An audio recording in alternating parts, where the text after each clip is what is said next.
Ola, hoxe vou vos falar desta novela titulada Esta noite irá verte, que é o último libro da filóloga e escritora galega de literatura xuvenil Beatriz García Turnes, publicado este mesmo ano pola editorial Galaxia. Beatriz García Turnes naceu en Santiago de Compostela en 1973, licenciándose en Filoloxía Galega na súa universidade, onde se doutorou en 2008.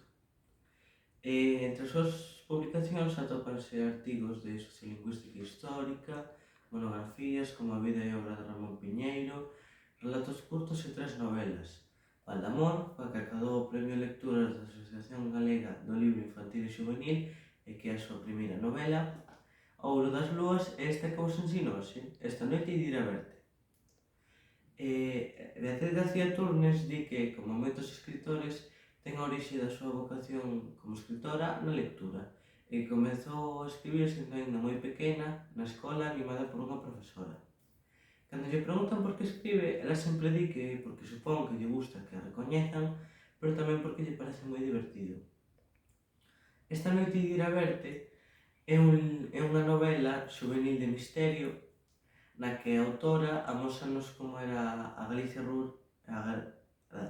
rural nos anos 60. Xa que a protagonista, Sabela, que é a narradora, lembra e contanos en primeira persoa, por mor dun traballo que ten que facer a súa neta, todo o que lle aconteceu alá polo ano 1964, no seu primeiro destino como mestra nacional nunha pequena parroquia chamada Brandeira. Acontecementos nos que se mesturan unha casa abandonada, unha alumna especial cunha mirada moi intensa e outros elementos que farán que non podes deixar de ler. Esta historia comeza na época actual, despois volve ao ano 64 e remata finalmente na época actual, cando Sabela ten cerca de 80 anos. Esta historia desenvólvese primeiro na casa actual de Sabela, despois, cando lembra a súa vida en Brandeira, desenvólvese na vivenda escola, nos seus arredores e no municipio veciño de Vilanova.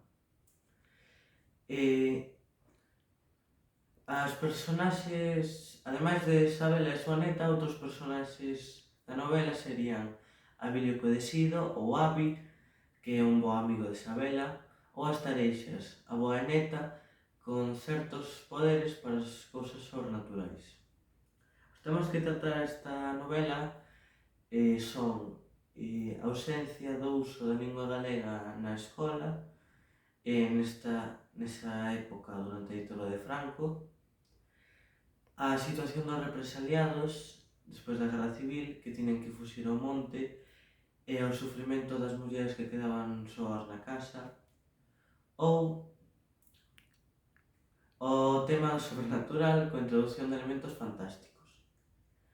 Neste libro hai a autora quixo facerlle unha homenaxe ao libro de Memorias dun neno labrego, de Xosé Neira Vilas, facendo alusión varias veces na novela, xa que este ano cumpre 60 anos dende a súa publicación.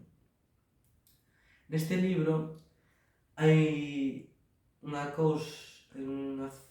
cita que unha persoa moi especial, non vos digo máis porque non quero facervos spoiler, lle dixo a unha nena, unha alumna da escola de Brandeiras, que me parece moi importante porque, tendo en conta que naquel tempo era moi difícil que os nenos do campo poidesen estudar, e que di así: vai á escola sempre que poidas, estuda e aprende canto che for posible.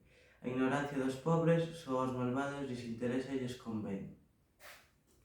Para rematar, a min este libro gustoume moito, xa que me mantivo en tensión boa parte da historia e que fai que non podes deixar de lela hasta o final.